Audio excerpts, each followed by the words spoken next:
তো hello guys, তোমাদের একটা নতুন ফল মাখা করে খাওয়াবো। এই ফলটা কে কে চেনো আমাকে অবশ্যই কমেন্টে জানাবে। দেখো, এই ফলটা মাখা করার জন্য প্রথমেই দেখো ফলটা মাঝখান থেকে কেটে নেবো বটি দিয়ে, মানে চিড়ে নেবো। তারপরে ওর মধ্যে যে বীজগুলো আছে সেগুলো আমি একটা কাঁটা চামচের সাহায্যে বের করে নেবো। এভাবে বের করে নিতে হবে। আর তোমরা কি এই ফলটা কখনো দেখেছো বা খেয়েছো আমাকে অবশ্যই কমেন্টে জানাবে। এই ফলটার নাম কি বলো তো? এই ফলটার নাম হলো কর্মচা। তোমরা কি বলে চেনো আমাকে অবশ্যই কমেন্টে জানাবে। দেখো, তারপরে বীজগুলো বার করার পরে ভালো করে পরিষ্কার জল দিয়ে ধুয়ে নেব। কারণ পরিষ্কার করে না ধুলে না এর মধ্যে অনেক কষ থাকে, না হলে ভালো লাগবে না, তিতে লাগবে। তারপরে একটা মিক্সারে দেখো ওর মধ্যে আমি লঙ্কা দিয়ে দেবো, লঙ্কা আর লবণ দিয়ে দেবো।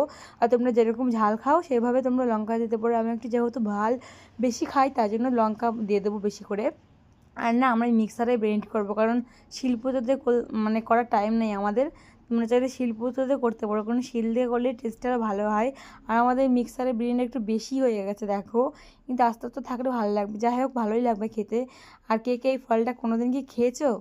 আমি তো অনেকবারই খেয়েছি গাইস। আর যে কটা ছিল সব করা এভাবে ব্লেন্ড করে দেখো, সব কর্মচা আমাদের কীরকম হয়ে গেছে। এবার একটা বাটিতে নামিয়ে নেব।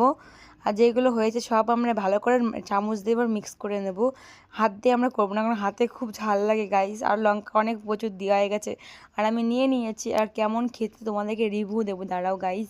আমি তো খেয়ে দেখি খুব টেস্টি হয়েছে, কিন্তু এত পরিমাণ ঝাল আর টক হয়েছে কি বলবো গাইস।